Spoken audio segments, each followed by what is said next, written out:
하나님 말씀 한 구절 읽고 시작하도록 하죠. 시편 51편 11절입니다. 나를 주 앞에서 쫓아내지 마시며 주의 성령을 내게서 거두지 마소서. 12절 주의 구원의 즐거움을 내게 회복시켜 주시고 자원하는 심령을 주사 나를 붙드소서. 아멘. 두 구절 말씀 읽었는데요. 오늘의 본문에 있어서 가장 핵심적인 말씀 중에 하나입니다. 그래서 오늘 제목의 말씀도 성령을 거두지 마소서에서 초점을 두고 성령을 이제 거두심과 다윗, 이게 다윗의 시편이거든요. 그래서 이런 제목을 붙여서 오늘 1부와 2부 설교 나눴는데요. 오늘 그 비하인드 스토리를 함께 나누도록 하겠습니다.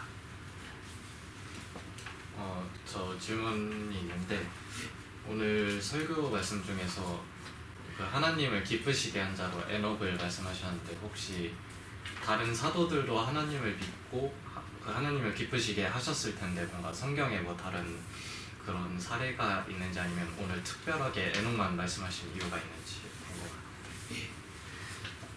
하나님을 기쁘시게 한다는 건 뭐 다른 사도들도 하나님을 기쁘시게 했을 거라고 확신합니다.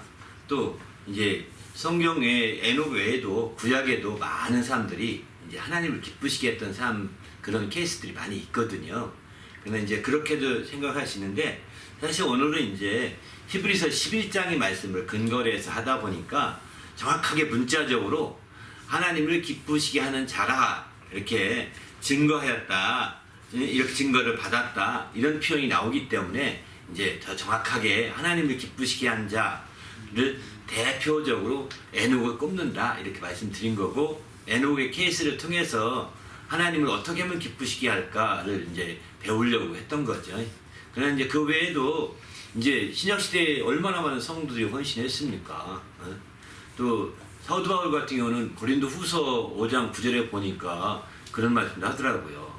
정말 때를 얻든지 못 얻든지 바로 떠나 있든지 아니든지 항상 주님을 기쁘시게 하는 자가 되기를 힘쓴다고 이렇게 얘기하고 있더라고요. 사도 바울이 그런 정도로 고백하는 거 본다면 하나님이 사도 바울에게 내가 널 기뻐하는 자다 이렇게 말한 적이 없지만 이제 그는 하나님 주님을 기쁘시게 하려고 하는 참 자가 되기를 힘썼던 대표적인 사도 중에 하나였던 것 같고, 물론 이제 하나님이 직접적으로 기뻐하는 자라고 말한 그런 말씀한 분이시죠. 누굴까요? 예수님이죠.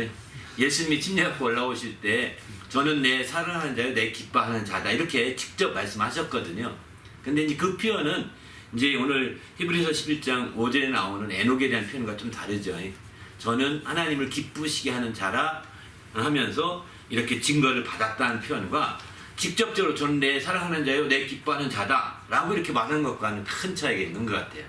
그래서 직접적인 표현은 에녹이 이제 뭐 처음이자 마지막 그야말로 한 유일하게 했던 케이스 같고요. 반면에 이제 예수님이라든가 다른 사도들이라든가 구약의 많은 믿음의 선지자들 이런 분들은 다 믿음의 사람들은 이제 하나님을 기쁘시게 하였던 건 분명한데 이제 이렇게 증거까지 확실히 받았다라고 말하기가 좀 어려운 것 같아요. 그래서 이제 에녹을 하나님을 기쁘시게 하는 자라고 히브리서에서는 아주 못 박아서 탁 이렇게 써놨거든요. 그런 측면을 생각해 본다면 에녹에 대한 새로운 생각을 가질 필요가 있지 않을까 이런 생각이 들어요. 보통 일반적인 사람과 다르게 새로운 어떤 생각을 가지면서 에녹처럼 사는 것도 큰 의미가 있구나. 사실 유다서가에 보면 에녹도 선지자라고 표현하기도 하거든요. 그때 선지자가 없었는데 에녹도 이렇게 먼저 믿음에 앞서간 선지자라고 하는 거죠. 그렇게까지 표현할 만큼 이제 우리가 에녹에 대한 생각을 우리는 에녹서 그 창세기 5장에 기록된 거 그거 외에는 없으니까 별 생각이 없었는데 이제 좀 더 에녹에 대한 우리의 믿음을 좀 더 깊이 상고할 필요가 있을 것 같습니다. 답이 되나요? 네. 감사합니다. 오늘 본문 말씀에서 형식적인 예배를 하나님 원하시지 않는다 그렇게 이해했는데 하나님이 기뻐하시는 제사에 대해서 정리해 주세요. 이게 본문에 보게 되면 이제 형식적인 예배, 보통 예배를 구약으로 표현한다면 제사라고 표현하거든요. 구약적인 표현으로, 신약적인 표현으로는 예배라고 표현합니다. 우리가 드리는 이제 구약의 제사를 로마서 12장에 보게 되면 우리가 드릴 영적 예배니라 이렇게 표현하거든요. 하나님이 기뻐하시는 제사를 영적 예배라 이렇게 표현합니다. 그래서 우리는 신약에서 관점으로는 예배라고 주로 이제 다 표현되는 모든 것들이 구약적인 용어로 설명하면 제사라고 이렇게 표현하게 되는 거죠. 그렇게 되는데 이제 여기 오늘 그 시편 15편 51편 16절에 보게 되면 주께서는 제사를 기뻐하지 아니하시나니 그렇지 아니하면 제사를 기뻐하였다면 내가 드렸을 것이다 이렇게 표현하죠. 또 주는 번제를 기뻐하지 아니하시나이다 이렇게 표현하고 있거든요. 그 주님이 제사를 기뻐하거나 번제를 기뻐하지 않는다. 제사도 기뻐하지 않고 번제도 기뻐하지 않는다 이렇게 말씀 분명히 하십니다. 그런데 이제 51장 19절 보게 되면 주께서 의로운 제사와 번제와 온전한 번제를 기뻐하시리니 이렇게 말하거든요. 또 반대로 표현도 합니다. 그래서 여기 보게 되면 우리가 알듯이 온전한 번제 또 의로운 제사 이런 것들은 바로 형식적인 것이 아니라 마음이 정말 알차게 들어있으면서 또 형식적인 면에서도 알차게 꽉 찬 그런 제사나 번제는 정말 하나님이 기뻐하신다 이렇게 볼 수 있는 반면에 그 마음이 없이 드려지는 제사, 의롭지 못한 제사죠. 우리가 그냥 인간적인 속셈으로 드려지는 제사, 더 나아가서는 그런 온전치 못한 이제 번제 이런 것들은 하나님이 기뻐하지 않는다고 볼 수 있는 거죠. 그런 의미에서 형식적인 예배는 하나님이 기뻐하신다고 보기 어려운 거죠. 우리는 예배를 통해서 하나님을 기쁘시게 하려고 예배를 드리지만 형식적으로 오늘 내가 예배 안 드리면 어떤 집사님이 또 왜 안 왔어? 이렇게 할까봐 이제 그런 것이 뭐 다음에 가게 되면 막 말 듣기 싫어서 오늘 꼭 가야지 이런 식으로 인간을 생각해서 예배 올 수도 있거든요. 그런 식으로 하기보다는 더 중요한 것은 이제 바로 그 하나님을 생각하고 내 하나님을 가까이 하고자 하는 그런 믿음으로 그런 마음으로 내가 예배를 드려야 되겠다. 그래서 예배를 드릴 때 비로소 더 잘 드릴 수가 있는 거죠. 그렇게 해나가는 것이 굉장히 중요한 것 같습니다. 우리가 주님 안에서 정말 우리가 형식적으로 우리가 어쩔 수밖에 없을 때도 있을 거예요. 형식적으로 한 경우가. 그러나 그런 경우로는 하나님을 기쁘시게 하는데 한계가 있다는 것을 성경을 통해서 우리가 배우게 됩니다. 그리고 그런 것들은 기뻐하지 않는 거예요. 그런 것들은 의로운 예배도 아니고 온전한 예배가 될 수가 없는 거죠. 그러나 이제 우리 마음이 드려지고 믿음으로 이렇게 나가서 할 때 그런 예배가 온전한 예배예요. 의로운 예배라고 할 수 있고 그런 예배는 우리 하나님을 기쁘시게 할 수 있다고 볼 수 있습니다. 우리가 예배 때 항상 내가 사람을 의식하기보다는 하나님을 의식하고 또 다른 어떤 인간적인 것을 의식하기보다는 영적인 것을 의식해서 나갈 때 바르게 하나님을 기쁘시게 하는 예배가 될 수 있고 중심이 꽉 차고 알찬 예배가 될 수 있다고 생각합니다. 그런 예배를 드렸으면 좋겠습니다.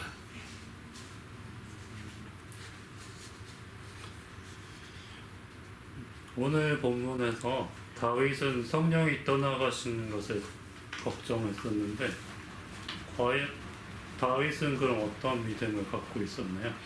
그렇죠. 다윗은 오늘 본문에 보게 되면 나를 주 앞에서 쫓아내지 마시며 또 주의 성령을 내게 거두지 마소서. 성령을 거두지 않는 것을 주님 앞에서 쫓아내는 것처럼 이렇게 취급하고 있거든요. 주님 앞에 쫓아낸다. 우리가 이거 더 큰 것이 같잖아요. 그죠? 쫓아내는 것이. 근데 성령을 거두는 게 쫓아내는 것 같은 이퀄의 그런 문장이라고 볼 수 있는 거거든요. 그러니까 우리는 문전박대 딱 하면 굉장히 무서운 그 정말 얘기요. 그러나 문전박대 안 하고 들어와서 뭐 그냥 내버려 두고 하지만 성령을 거두면 아무것도 아닌 것처럼 생각하기 쉬운데 겉보기엔 그렇지만 실제로는 똑같은 겁니다.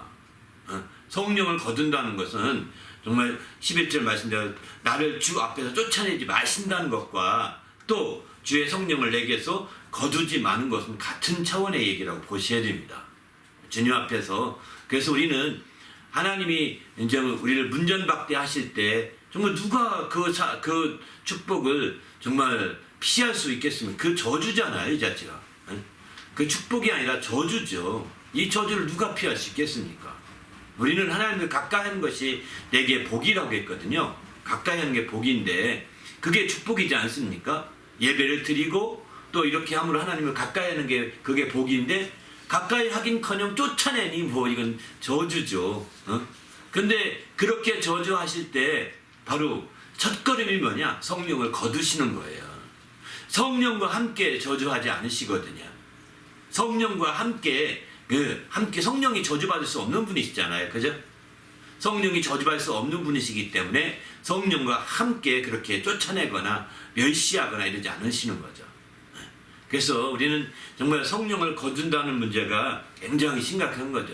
여기서 성령을 거둔다는 것은 여러분 한 가지 오해하지 말고 신학적인 면에서 성령이 내주한다는 말씀이 있거든요. 내주한다고 할 때 내주하시는 것과 좀 다른 별개의 개념으로 보셔야 될 것 같고요. 그 부분에 대해서는 아마 다음에 얼마든지 설교할 수 있게 있을 것 같습니다.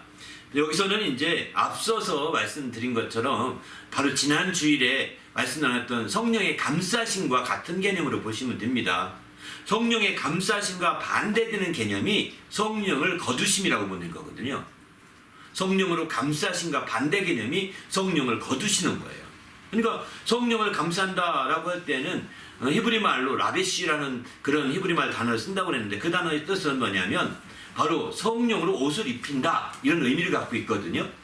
성령으로 옷을 입힌다는 의미를 갖고 있는데 반면에 성령을 거둔다는 것은 그 성령의 옷을 벗긴다는 거예요. 강제로 벗겨낸다는 거예요. 그 성령의 옷을 입혀주는 게 내가 입는 게 아니라 하나님이 입혀주시는 거거든요. 근데 하나님이 그 옷을 벗겨내 버린다는 거예요. 그래서 쫄딱 벗겨서 내보내는 거죠. 벌거벗은 것 같이. 그러니까 이건 심각한 아주 심각한 문제인 거예요. 다윗은 그래서 이 문제가 정말 너무너무 중요하다고 느꼈던 거죠. 그래서 그 문제 때문에 그는 여기서 이제 정말 하나님 앞에 깨어있을 수밖에 없었던 것 같아요. 그래서 그게 쫓아내지 마시고 성령을 거두지 마옵소서 막 내 정직한 영을 새롭게 하시고 내 정한 마음을 창조해 주셔서 그렇게 하지 않게 되게 해달라고 막 간구했던 것이 아닌가 이런 생각이 듭니다. 그래서 이런 부분에서 볼 때 다윗이 이제 성령을 거두지 않게 하는 것이 굉장히 심각한 문제라는 거. 우리도 거두가면 뭐 어떠냐 하는 사람이 있을 수 있습니다. 그러나 까짓거 하는데 까짓거가 아닙니다. 여러분 우리가 알다시피 영적인 것은요 정말 이거는 엄청난 문제입니다. 쉽게 영적인 것을 보이지 않는다고 해서 쉽게 대답하고 쉽게 무시하고 쉽게 이렇게 정말 대할 것이 아닌 겁니다. 이 차이가 다윗에게서 나타나는 거예요. 다윗은 그걸 경험했거든요. 왜? 어린 나이에 생각해 보세요. 작은 어린아이가 3m가 넘는 골리앗을 대할 때 생각을 해보세요. 완전히 어린애잖아요. 어린애가 골리앗을 대할 때 그가 무슨 능력으로 그걸 대합니까? 무슨 힘으로 대합니까? 그가 아무리 8세 돌팔매의 힘이 세다 하더라도 아마 맞아도 안 죽을 것 같지 않습니까? 3m면 거인이라고 한다면 그잖아요. 이거 아프네 좀 아프고 끝나겠네 이런 정도죠. 그러니까 그 골리앗도 무시했던 거예요. 그 말을 가지고 나오는 그 다윗을 보면서. 그런데 다윗이 그 돌팔매질을 던질 때 하나님이 역사해 주신 거예요. 다윗의 힘으로 죽인 게 아니거든요. 하나님이 그 역사해 주셔서 단지 다윗에게는 믿음이 있었던 거죠. 믿음이 있었던 거죠. 그 믿음이 있어 하나님이 역사한다는 믿음이 있어서 다음 대에 나간 것뿐이지. 그리고 마침내 움직였을 때 하나님이 함께 역사해 주신 거예요. 그걸 우리는 간과해서는 안 되는 거죠. 운이 좋았네 다윗이 이렇게 생각해서는 안 되거든요. 운이 좋아서 어떻게 인중을 맞춰서 죽었네 이거 운이 좋았다고 세상은 그렇게 표현하잖아요. 운이 좋은 것 정도로 얘기할 문제가 아니라 실제로 하나님이 역사하셔서 저가 살짝 던졌어도 하나님이 그거 갖다 세게 움직여서 마침내 근중을 탁 꽂은 거예요. 하나님이 꽂으신 거예요. 그거 돌팔매 훈련을 많이 한 게 아닙니다. 그저 멀리 자기 양떼를 먹으려고 온 짐승들이 있을 때 쫓아내려 돌파하게 던진 것 뿐이지 맞춰서 그것으로 정말 그 늑대를 잡았다든가 사자를 잡았다든가 이런 경험이 없잖아요. 돌팔매로 사자 잡았다 늑대 잡았다 이런 경험이 없거든요. 한 적이 없어요. 그렇게 훈련을 많이 한 것도 아니고요. 단지 그냥 가지고 있는 그 방어 무기니까 가지고 나가는 거예요. 왜 다른 건 하나도 안 맞으니까. 그런데 그것을 하나님이 쓰신 거죠. 쓰신 거죠. 믿음의 용기가 있었던 겁니다. 단지 이런 용기는 있었죠. 다윗에게도 그런 믿음의 용기가, 어떤 대표적인 믿음의 용기를 사자가 이제 자기 양떼를 물고 도망갈 때 끝까지 쫓아갔다는 거예요. 사자를 두려워하지 아니하고. 사자가 그거 양떼 놓고 덤비면 어떡하겠습니까? 죽을 수밖에 없는 상황 아닙니까? 그런데 하나님이 날 보호하신다고 하는 믿음이, 확신을 가진 그는 쫓아간 거예요. 그런 사자가 물고 가던 양떼를 놓고 도망가죠. 아니, 성경엔 도망간 정도가 아니라 그 입을 찢어서 새끼를 꺼냈다고 그러거든요. 물고 있는 사자의 입을 찢었다는 거예요. 그러니 대단한, 이건 믿음이라고 볼 수밖에 없는 거죠. 아니, 사자의 입을 벌릴 정도의 힘이 그에게 있었겠습니까? 그때도 하나님이 그에게 힘을 주셔서 그 힘이 나타난 거죠. 그렇지 않습니까? 그러니까 다윗 혼자의 힘으로만 생각한다면 이건 믿을 수 없는 거예요. 하나님이 함께 역사했다고 하는 그 믿음밖에 이게 소화가 안 되는 얘기입니다. 하나님이 함께 역사하지 않으면 될 수가 없는 얘기들이거든요. 그런 믿음을 다윗은 갖고 있었던 거죠. 그런데 알다시피 그런 상황에서 하나님이 자기도 알아요. 이건 내 능력으로 사자의 입을 꺾을 수 없고, 내 돌팔매로 그 골리앗을 무너뜨릴 수 없다는 거 자기도 안다니까요. 그런 훈련도 안 받았고, 당시에는 그 돌팔매를 던지는 어떤 전문적인 대적하는 군사도 있었다고 그러거든요.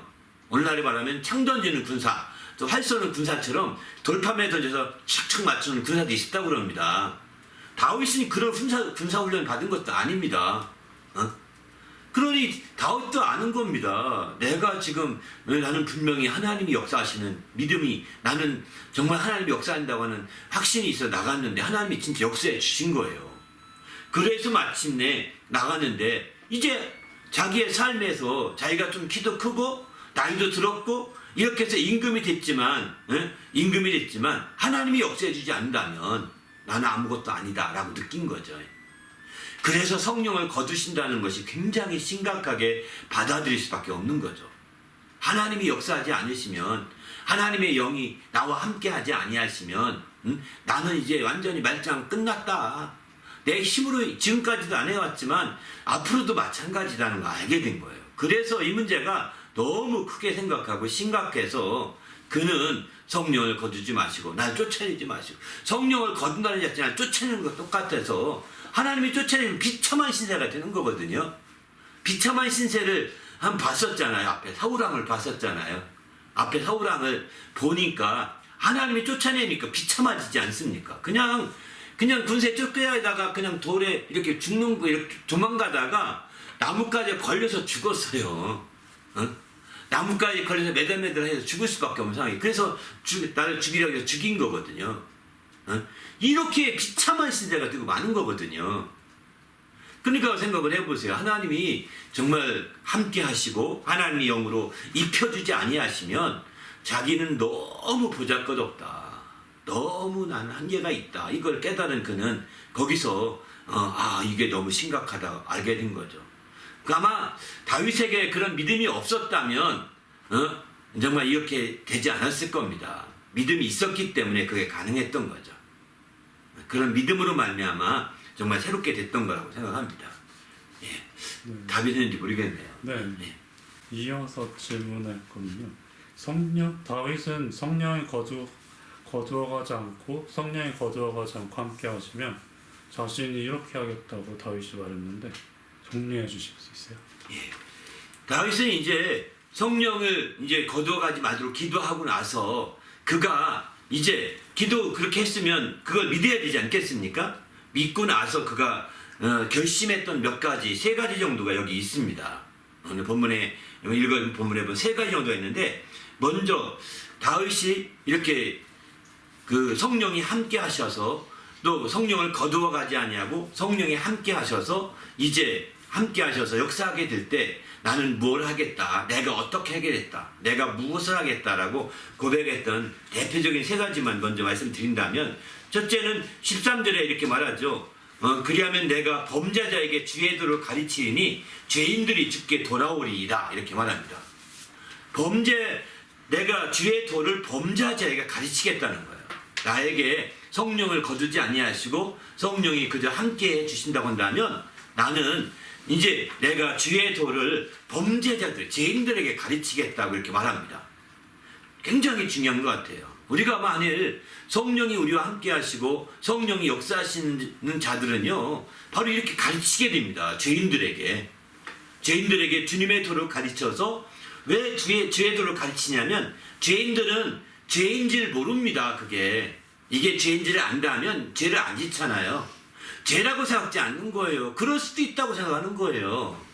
그래서 주님의 도를 자꾸 가르치다 보면 이것도 죄네? 이렇게 깨닫게 되는 것이고, 깨닫게 되는 순간부터 이제 그 죄를 안 짓게 되는 거죠. 돌아오게 되는 겁니다. 그래서 죄인들로 하여금 돌아오리이다, 주께로 돌아오리이다 이렇게 돌아오게 한 일을 하겠다라고 이렇게 말하고 있는 거죠. 그러니까 우리도 이제 성령이 함께하는 자들은 이렇게 정말 자꾸 가르치고 싶어하고 가르치는 걸 좋아하고 또 가르치고자 해야 되는 거죠.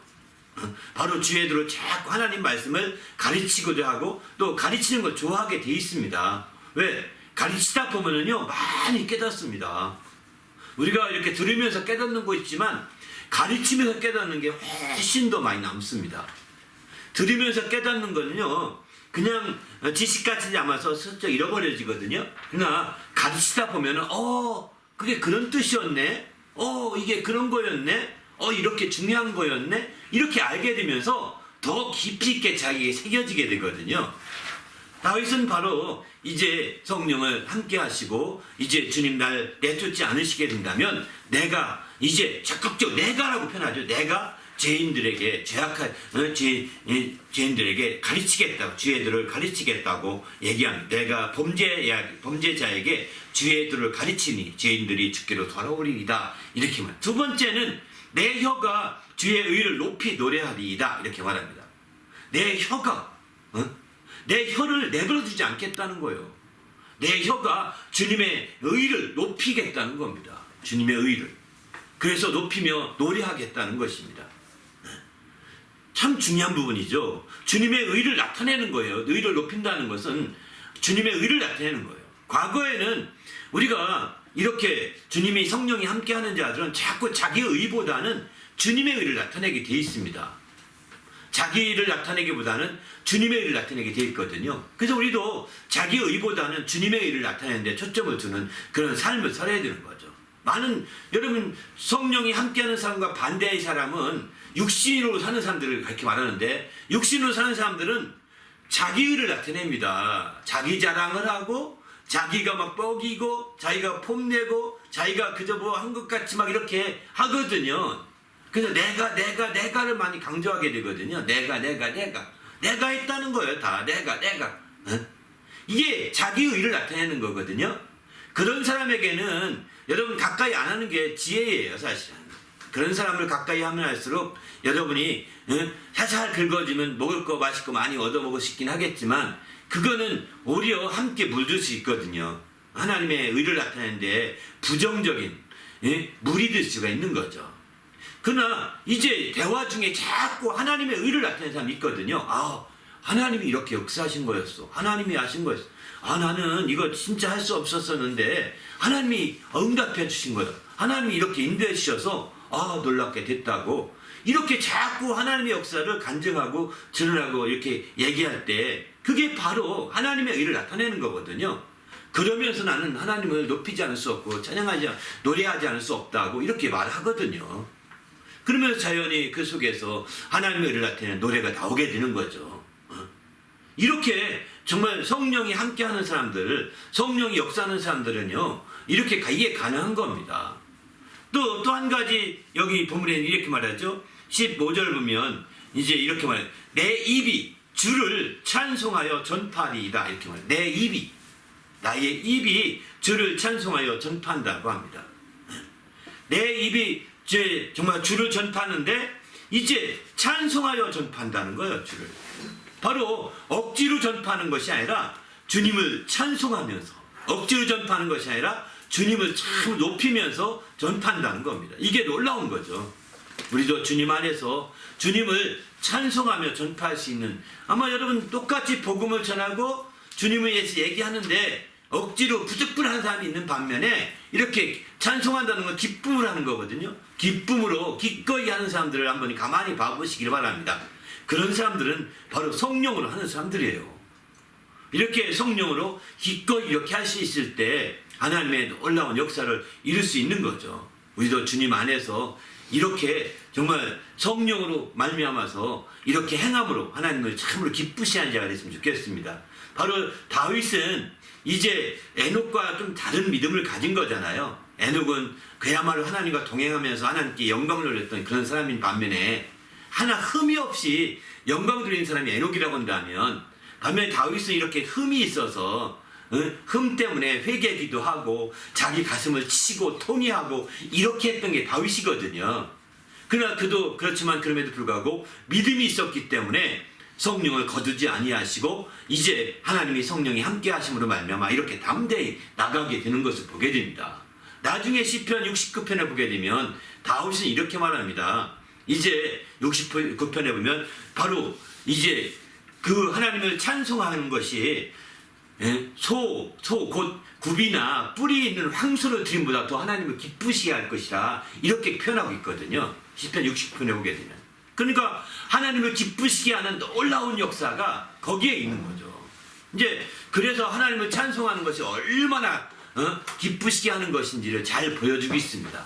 우리도 하나님을 참으로 기쁘시게 하는 좋은 기회가 됐으면 좋겠습니다. 다윗처럼 우리는 에녹처럼 못하고 다윗처럼은 우리가 흠이 있어도 이렇게 될 수 있다고 생각합니다. 흠이 있다고 막 좌절하거나 절망하지 마시고 그럼에도 불구하고 회개해서 주의 성령을 거두지 마시도록, 성령이 내게 입혀준 성령의 그 감동이 떠나가지 않도록 이렇게 기도하면서 그 성령을 힘입어서 우리가 다시 회개하고 돌아서는 거죠.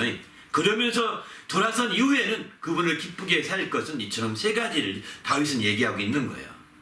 먼저는 이제 앞서서 말한 죄인들에게, 이제 범죄자들에게 주의 뜻을 가르쳐서 돌아오게 만드는 것이요.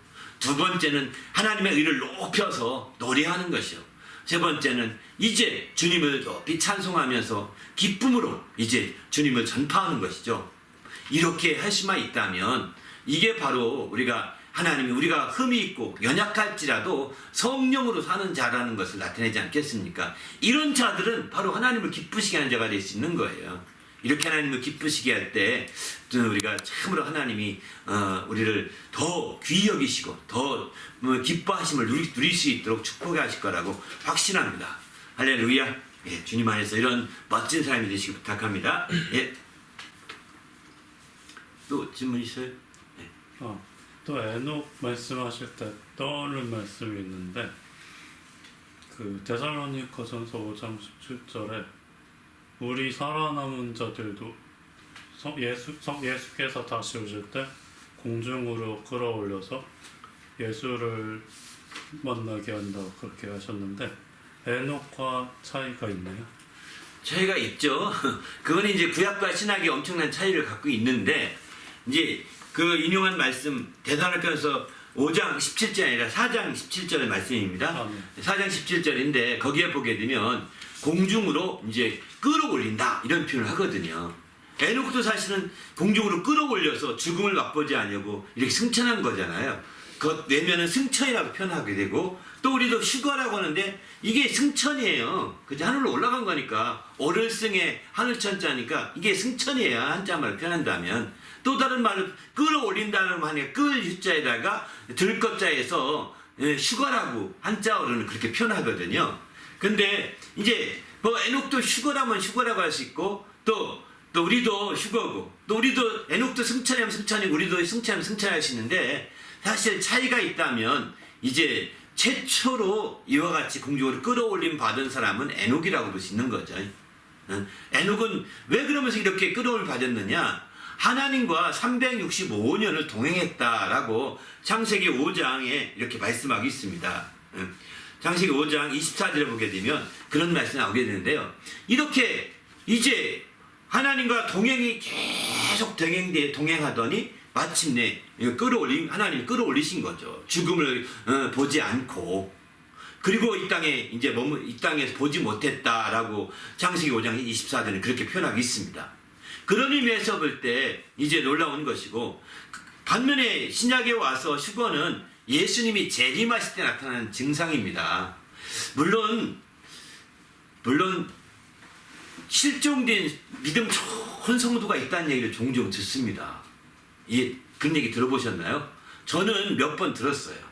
믿음 좋은 분들이 어느 날 갑자기 실종됐다는 거예요. 찾을 수가 없다는 거예요. 하나님이 데려갔는지 안 데려갔는지 그건 모릅니다. 진짜 누가 사람이 인공 매매하려고, 사람이 인신 매매하려고 데려가서 그런지도 모르겠습니다. 알 길은 없지만 어떤 사람들의 말에 의하면 그 사람도 어쩌면 이제 그렇게 에녹처럼 끌어올라가는지도 모르겠다, 이렇게 말하는 사람도 가끔 있습니다. 이건 믿거나 말거나 합니다. 근데 그거는 뭐 물증도 없고 하늘나라 가봐야 하는 거니까 이거는 뭐 우리가 믿을 대상도 아닌 것 같고요. 에녹은 분명히 성경에 기록되어 있으니까 우리가 믿는 거고요. 반면에 주님이 재림하실 때는 그런 현상이 나타난다는 거예요. 바로 믿음이 있는 자, 곧 그 재림하실 때는 먼저 부활이 있거든요. 그때 부활하는 부활은 첫째 부활이라고 합니다. 첫째 부활이 있고 그 다음에 이어서 이제 주님께서 이제 뭐 하는 거죠? 요한계시록 20장 4절과 5절에 보게 되면 이 첫째 부활에 참여하는 자의 기준이 있는데, 첫째 부활 참여한 자의 기준은 예수를 증언함과 하나님 말씀 때문에 목배임을 당한 자들의 영혼이라고 이렇게 말하고 있습니다. 예수를 증언함 때문에 목배임 받은 장한 영혼, 하나님 말씀을 통해 말씀 때문에 목배임을 당한 영혼들, 이런 영혼들이 첫째 부활에 참여한다는 거예요. 그들은 먼저 죽은 자들이잖아요. 그런데 오늘날에 목배임 받지 않고 자연사한 사람들 가운데 누가 그럼 첫째 부활에 참여하느냐?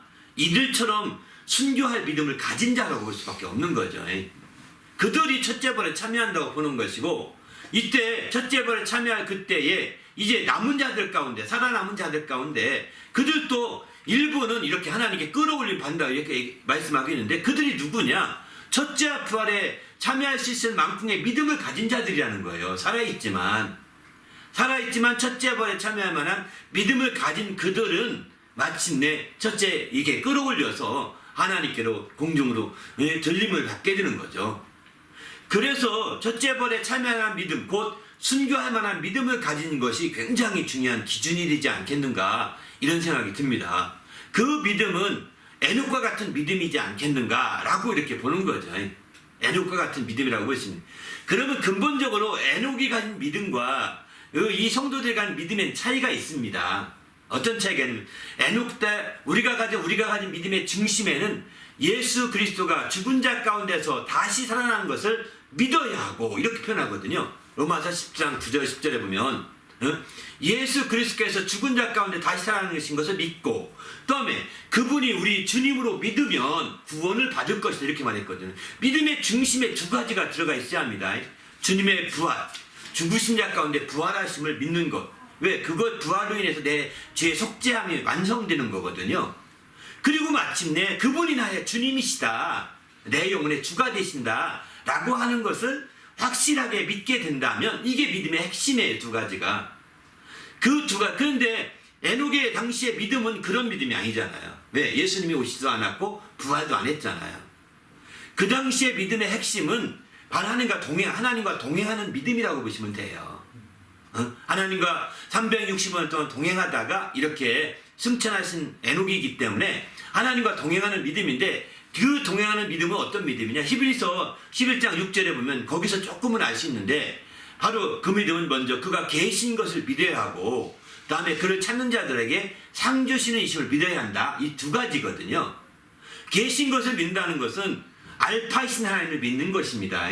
반면에 상 주시는 이심을 믿는다는 것은 오미가이신 하나님을 믿는 것입니다. 다시 말해서 알파가 되시고 오미가가 되신 하나님, 상 주신다는 것은 항상 끝에 상을 주잖아요. 그러니까 그런 하나님을 믿어야 된다는 거예요. 내 시작도 그분이고 끝도 그분임을 믿는 거예요. 그런데 우리 인생에 있어서 시작과 끝이 아니라 에녹의 인생에 있어서 정말 첫 태어날 때 0살 때부터 아니라 365세 살았는데 365세까지 그런 알파와 오메가 정도가 아니라 매 모든 일마다 알파와 오메가이신 하나님을 믿는 거죠. 모든 사건마다 그 모든 사건의 시작이 하나님이시고 끝도 하나님이시다라는 걸 믿는 겁니다. 그리고 하루하루도 그분이 시작이고 끝임을 믿는 것입니다. 또 하루에 일어날 일도 많잖아요. 그 어떤 일인지 모르지만 그 일에도 하나님이 시작이고 끝임을 믿는 거예요. 그래서 항상 하나님이 끝임이고 시작이고 끝이고 중간에 그분과 함께하고 있다는 것을 믿고 시인하고 나가다 보면 그게 바로 하나님과 동행하는 것이 되는 거죠. 하나님과 동행하는 믿음을 그렇게 해서 갖게 될 때 그 믿음을 에녹은 하나님이 기억이었고 그 믿음 때문에 하나님은 에녹을 이렇게 공중으로 끌어올리신 거죠. 반면에 이제 신약시대 믿음은 이제 좀 다르다, 양상이 다른 것이 그런 차원이에요. 신약시대 믿음은 예수의 부활과 주님 되심을 믿는 건데 바로 구약시대 예수님의 알파와 주님이 하나님의 알파와 오메가 되신 믿음은 신약시대의 가장 베이식의 믿음입니다. 그리고 그 위에다가 이제 주님의 부활과 주되심을 믿는 믿음이 더해진 거죠. 그래서 구약시대보다 신약시대의 믿음이 더 위대하다고 이렇게 말하고 있습니다. 더 위대하다고 말하고 있어요. 우리가 비록 이제 매일같이 알파 오메가 되신 하나님을 의지하지 못하고 동행에 좀 실패하더라도 이해되시죠? 동행에 좀 실패하더라도 주님이 부활하신 것과 주님이 우리의 주님 되신 것을 믿는 믿음은 더 크게 취급하는 거죠. 히브리서 11장은 그래서 구약의 믿음은 증거는 받았지만 이렇게 에녹도 증거받아서 바로 하나님을 기쁘시게 하는 자라 하는 증거를 받았다고 하지 않습니까? 그 증거로 이렇게 하늘로 올라간 거거든요. 이게 큰 증거예요. 증거를 받았지만 구약시대 성도들은 약속을 받지 못했다고 합니다. 약속이 없는 믿음이라는 거예요. 신약시대 우리는 약속을 가진 믿음을 가진 자다라고 이렇게 11장 끝부분에 얘기하고 있습니다. 그러니까 더 위대한 믿음을 가졌다고 하는 것을 11장 끝부분에 가서 정리를 합니다. 11장 전체는 대부분이 구약 성도들에서 얘기하고 있는 믿음이거든요. 그런 믿음인데 오늘날 우리는 그들보다 더 큰 우리의 위대한 믿음을 가진 것이다 이렇게 얘기하고 있습니다. 그런 큰 믿음의 차이가 있는 것만 전제로 한다면 이제 에녹의 이런 승천한 문제는 신약의 어떤 그 승천하면서 또 이렇게 주님 앞에 휴거가 될 때 앞서서 엘리야가 승천한 문제도 벌써 나눴잖아요. 그죠? 그런 것도 그런 것과 함께 이제 마지막 날 부하 주님이 강림하신 날에 이제 휴거할 것을 또 하늘에 우리 뭐 성도 살아있는 믿음이 좋은 성도들이 이렇게 끌어올림 당할 것을 상징하고 있다고 볼 수가 있는 거죠. 그렇게 이해하시는 게 가장 바람직한 것 같습니다. 그래서 제가 생각하기에는 그 믿음이 좋은 사람들이 어느 날 사라졌다고 하신 거 있지 않습니까? 그 부분에 대해서 저는 동의를 못했는데 이유가 그날에 재림하시는 그날에 땅에 있는 사람들은 하늘로 올라갈 것이고 그쵸. 하늘에 있는 사람은 내려와서 중간에서 만나는 거지 않습니까? 그 부활에서 중간 그러면 같이 만나는 믿는 사람들이 사라졌다라고 했을 때 그 네. 사람들에게 저는 그렇게 얘기할 거예요. 그날에 재림했으면 나는 왜 여기 남아있냐라고. 재림하는 날이 다 다른 게 아니고 그날이 그날이죠. 있으니까. 같은 날이죠. 예. 그렇게 되면은 나는 예수님이 나를 안 데려갔네? 라고 하고 끝나버리는 거니까 안 되지 않습니까? 아 여기 살아있는 사람이 안 들어가게 될 경우. 네. 그래서 그러면 그런 사람은 어떻게 하느냐? 성경에서는 그들은 천년왕국에 들어간다고 합니다. 7년 대환란을 거친 다음에 천년왕국에 들어가서 천년왕국 백성이 되고 천년 동안 살게 됩니다. 그 믿음이 좋았던 사람들이 사라졌지 않습니까? 네, 사라졌는데 이제 사라져 그 공중에서 이제 혼인잔치 하거든요. 7년 대환란 동안에 하늘에서는 대잔치가 벌어지는 거죠. 그렇게 벌어진 후에 이제 마침내 땅에서 7년 반도 아니에요. 3년 반 동안에 큰 환란이 있는데 그것만 이제 하나님이 피할 수 있도록 길을 열어주실 거예요. 비록 뭐 순교할 만한 믿음이 없다 하더라도 길을 열어주실 거면 피할 길을 주신다고 하셨거든요. 하나님 의지하는 자들에게. 그러면 그들이 유대인과 함께 천년왕국에 들어가게 되는 거죠. 천년왕국은 유대인들이 주인공이에요, 사실은. 그런데 믿음을 가진 이방인들도 함께 들어가게 됩니다. 거기서 그들은 그런 거고 순교할 만한 믿음이 있는지 우린 잘 몰라요. 내가 목사도 남을 수도 있어요.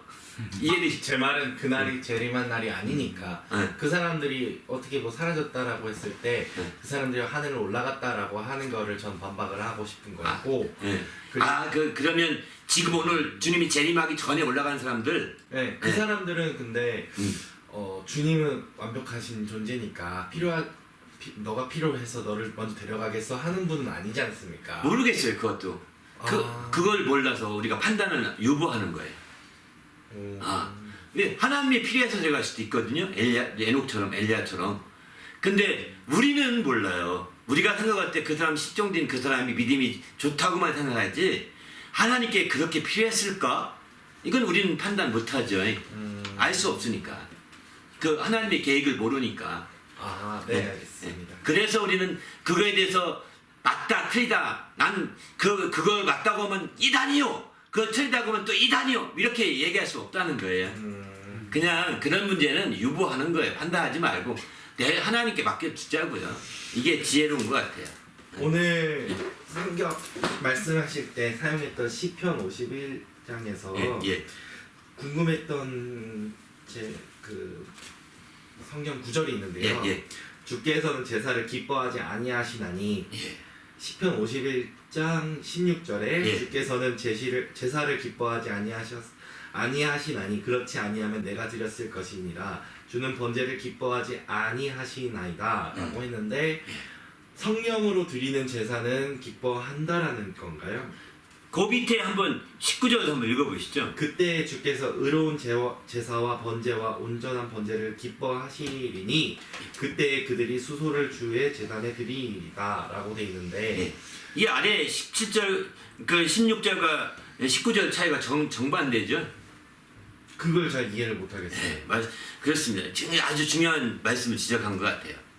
바로 그 뭐냐면 위에 기뻐하지 않은 제사라는 것은 형식적인 제사를 이렇게 말하게 됩니다. 그 믿음이 없이 드려지는 형식적으로 드리는 제사. 우리 예배도 마찬가지잖아요.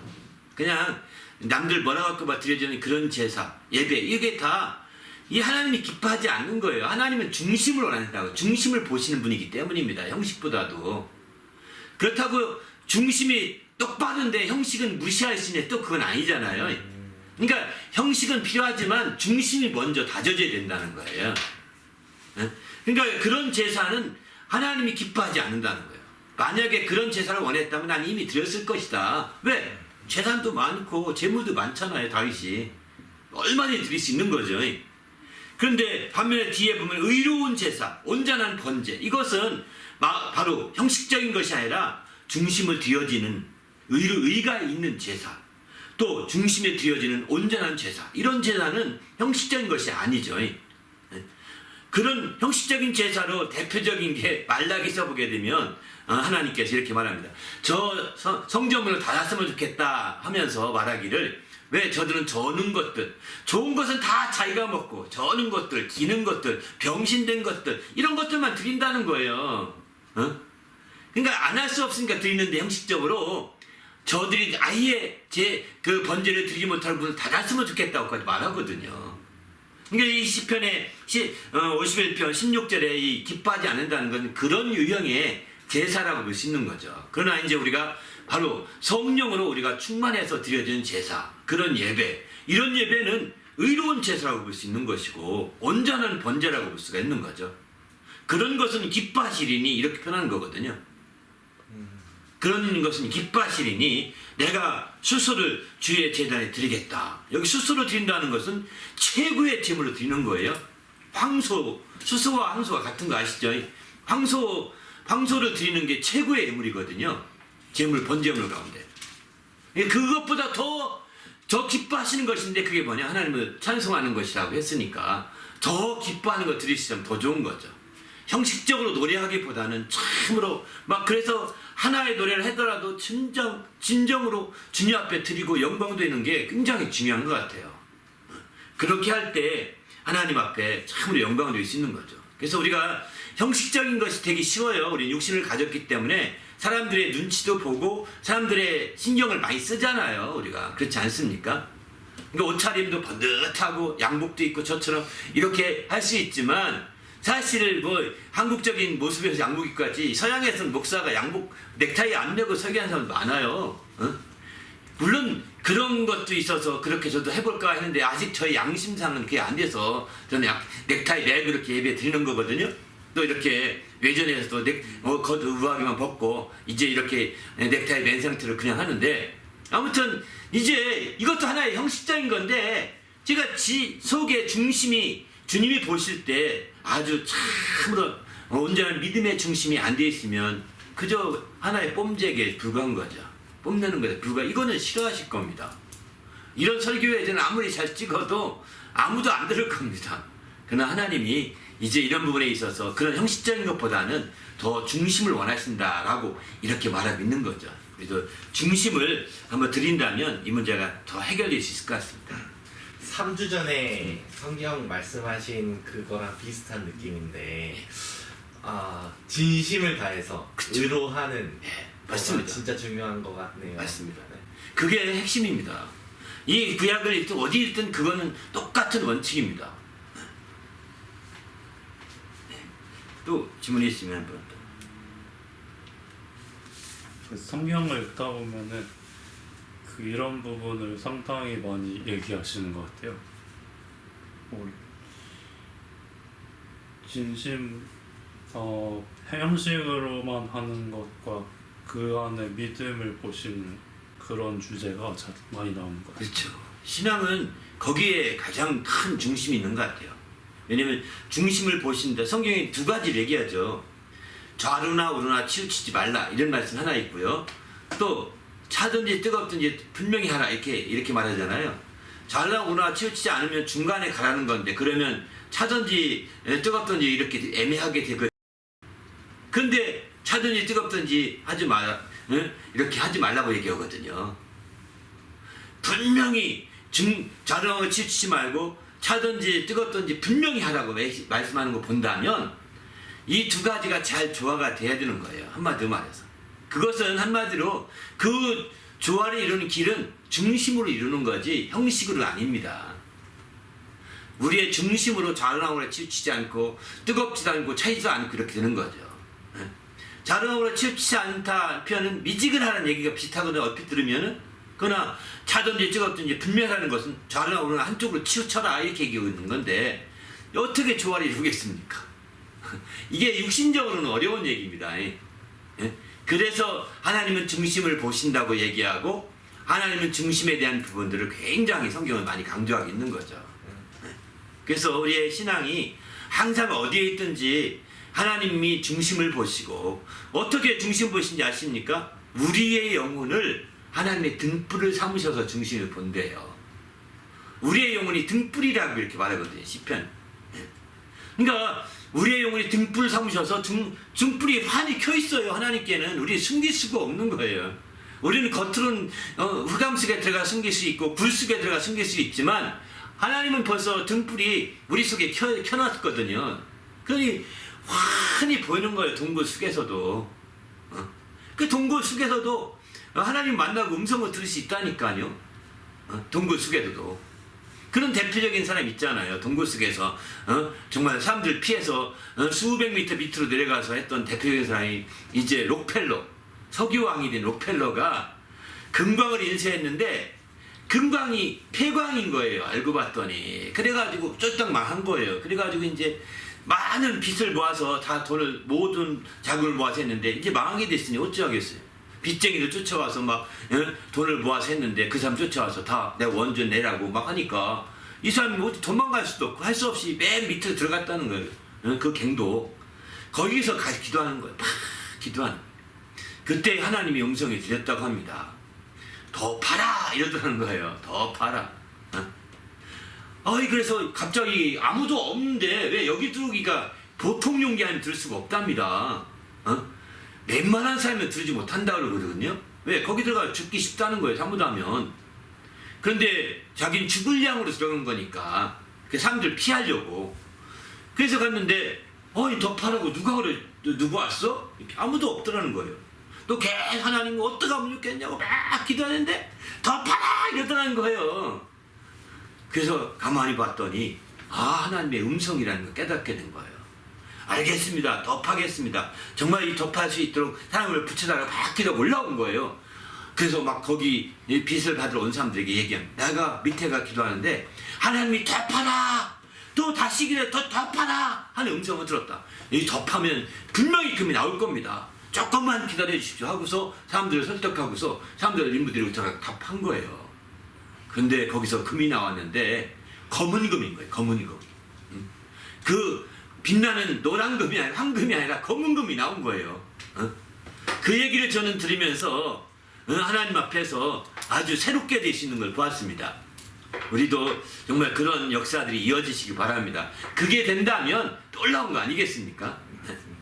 그러니까 우리는 너무 어디 가든 하나님의 음성을 들을 수 있고요. 하나님의 역사하심을 경험할 수 있습니다. 이걸 경험하시게 되면 이제 그게 딱 기준이 된다니까요.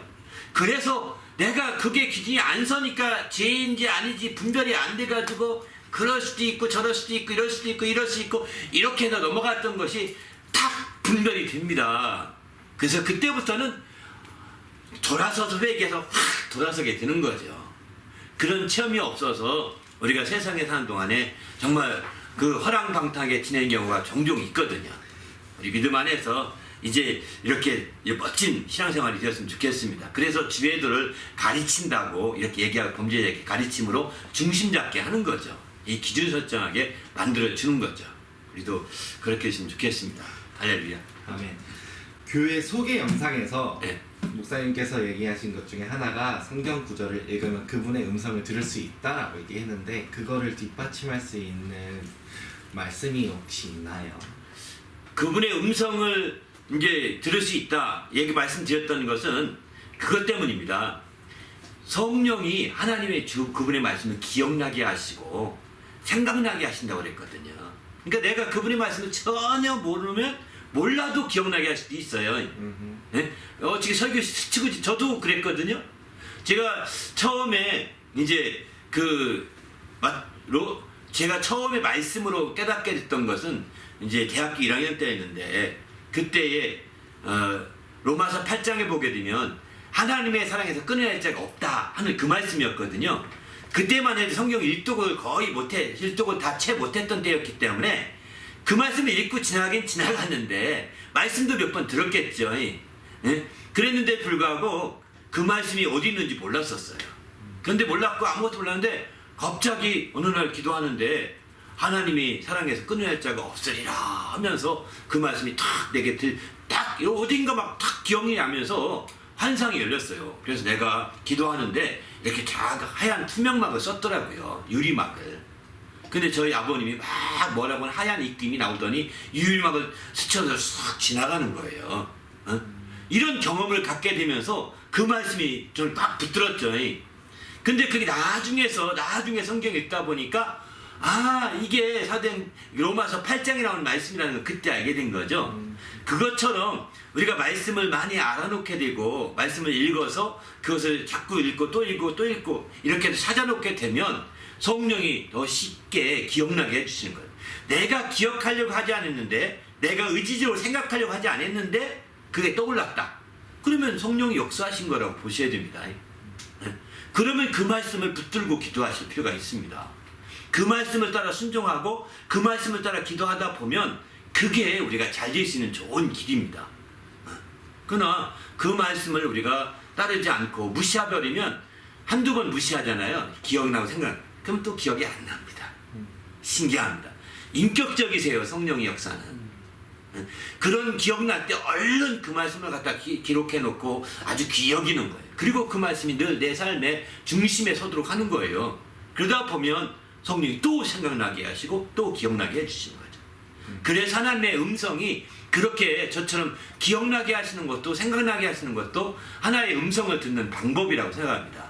제가 나중에 기회가 된다면 하나님 음성을 듣는 제가 경험했던 방법을 한번 쭉 얘기하면서 얘기할 수 있는 기회가 있을 겁니다. 그러나 이제 그 중에 한 방법이라고 생각합니다. 제가 경험했던 방식으로 본다면. 왜냐하면 성령이 역사하시기 때문에 가능한 일인 거거든요. 그래서 우리도 성령이 역사하심으로 말미암아 이렇게 하나님 말씀을 자꾸 듣고 또 그 삼구하고 틈만 나면 또 삼구하고 그렇게 하다 보면 우리는 우리가 가는 앞길이 이렇게 왔다 갔다 갈짓대로 안 갈 수 있는 거예요. 정통의 길을 갈 수 있는 거거든요. 갈지 시간이 별로 없어요. 젊으니까 지금 많다고 할지 모르지만 어쩌면 시간을 많이 허비하고 낭비할 수도 있잖아요. 이렇게 안 가고 그냥 탁 갔더라면 훨씬 더 지금 우리가 지금 있는 모습보다 더 아름다운 모습으로 주님께 드려지고 쓰여질 수 있는 기회가 많이 있었을 거요.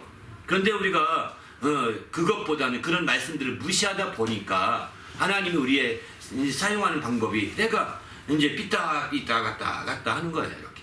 이게 이런 사람들을 많이 갑니다. 그냥 많은 사람들이. 저는 예수 믿고 대학 졸업하고 그 다음에 캠퍼스에서 사역하면서 간사 생활하시고 하고 그 다음에 전도 생활하고 목사가 되고 또 여기까지 오기까지 전혀 뒤로 조금도 이렇게 돌아간 것이 없이 그냥 내 길을 쭉 온 것 같아요. 여러분 이민 와서 한국에 사던 일을 그대로 한 사람 별로 없습니다. 저는 한국에 사던 일 그대로 와서 그대로 하는 거예요 지금. 이게 다 하나님의 인도지 역사지 사람의 길이겠어요? 거의 한국에서 경험하고 체험했던 거 다 지워버리고 막판 생활해요. 이민 온 사람들 대부분이요. 돈을 많이 가지고 왔던 재능이 있어 왔던 다 마찬가지거든요. 그래서 저는 처음부터 끝까지 계속 그렇게 바로 저는 그 하나님의 인도하심을 잘 받았다고 생각합니다. 물론 그 인도하심 받은 게 지금 우리에게 모습이냐 이렇게 얘기할 때 부끄럽죠. 부끄러운데 그는 하나님 앞에서는 부끄럽지는 않아요. 이게 내 그릇이라면 난 받아들일 겁니다. 이해되시죠? 나는 그릇이 좁은 것 뿐이지 작은 그릇이지만 귀하게 쓰기 쉽다는 거예요. 큰 그릇, 작은 그릇인데 큰 것이냐 이렇게 한다면 허세 부리는 거 아니겠습니까? 작은 것은 작은 그릇대로 귀하게 쓰면 되는 거죠. 그런 마음으로 저는 살기 때문에 행복한 거죠. 우리 모두도 주님 안에서 이렇게 하나님을 기쁘시게 하는 자가 됐으면 좋겠습니다. 할렐루야. 아멘. 네. 저 하나 더 질문하고 싶은 게 이게 예. 방금 얘기하신 것처럼 주님이 인도하시면은 그 길을 밀어주신다. 그렇죠. 자연스럽게 주의 뜻대로 길을 가게 되거든요. 그렇게 밀어주시는데 이제 좌로 우로 가지 말라고 하신 거는 그러면은 좌우로 간다. 그냥 자기가 자기 의지로 가려다 보면 주님이가 빗나가게 되는 거죠. 그럼 주님이 또 거기에 터치하세요. 그럼 다시 돌아오는 거예요. 또 조금 바른 길을 가는 것 같다가 또 자기 의지로 가는 거예요.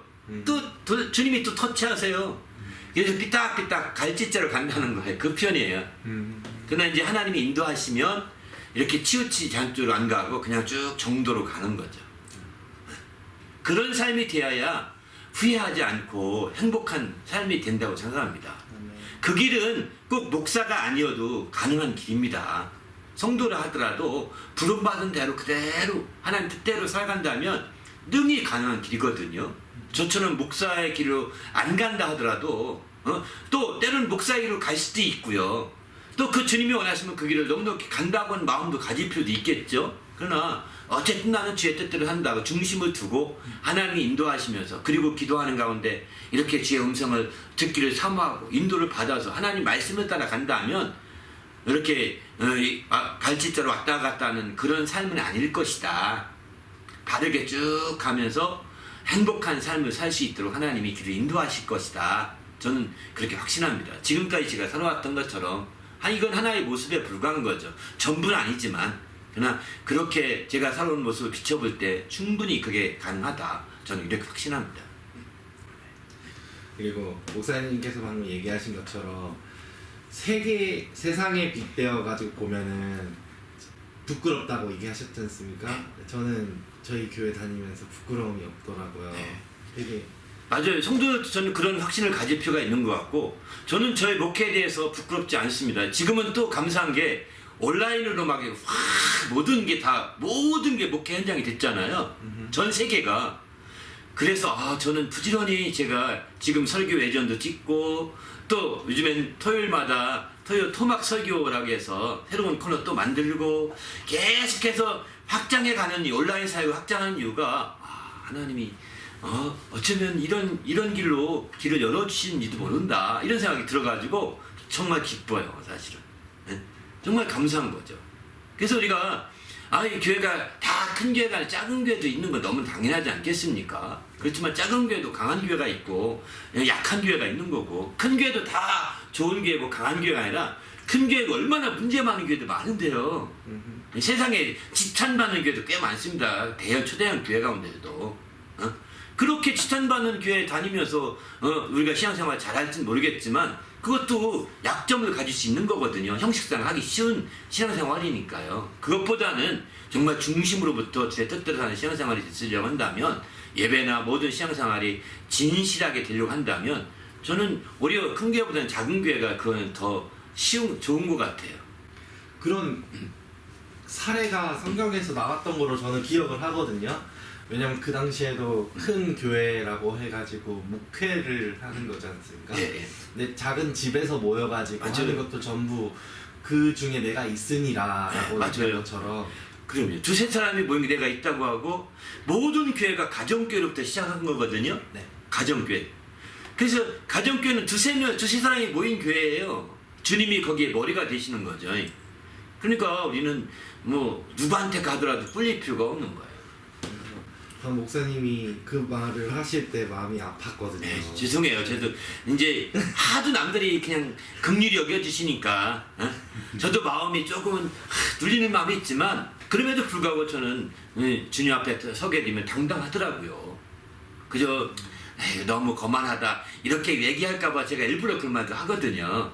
쟤가 무엇 잘났다고 쟤가 거만 떠는 거야 이렇게 말할까봐 사실 제가 일부러 이렇게 말하는 거고요. 저는 기죽지 않습니다. 당당합니다. 하는 데까지 정말 주님이 부르시는 날까지 최선을 다할 뿐입니다. 그리고 지금은 전 세계가 나의 목장이기 때문에 그 목장을 향해서 담대하게 도전해 가는 거죠. 함께 도전해 갑시다. 할렐루야. 감사합니다. 함께 기도하고 마칠까. 하나님 인도하셔서 우리가 이렇게 멋진 신앙생활하는 우리 교회도 되고, 또 우리도 정말 하나님을 이렇게 할 때 기쁘시게 하는 거라고 생각하거든요. 이게 바로 하나님을 기쁘시게 하는 것이고, 이런 믿음을 가질 때 순교할 믿음을 가졌다 이렇게 볼 수가 있는 거죠.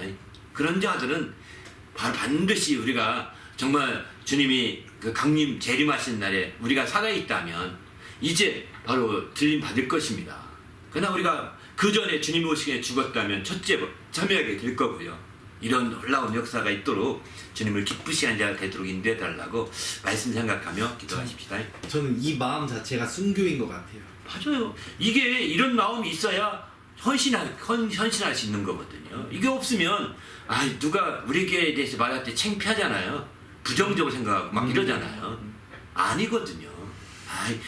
저도 사실 성도들 가운데 우리 교회는 적어서 이러면서 사람들 얘기하는 거 보면 마음이 아프더라고요.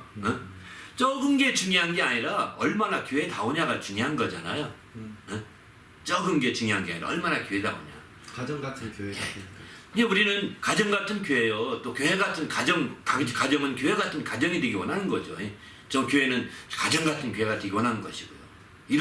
그렇게 해서 하나님을 기쁘시게 한다고 하는 목표가 있는 겁니다. 이런 목표를 함께 성취해 갑시다. 할렐루야.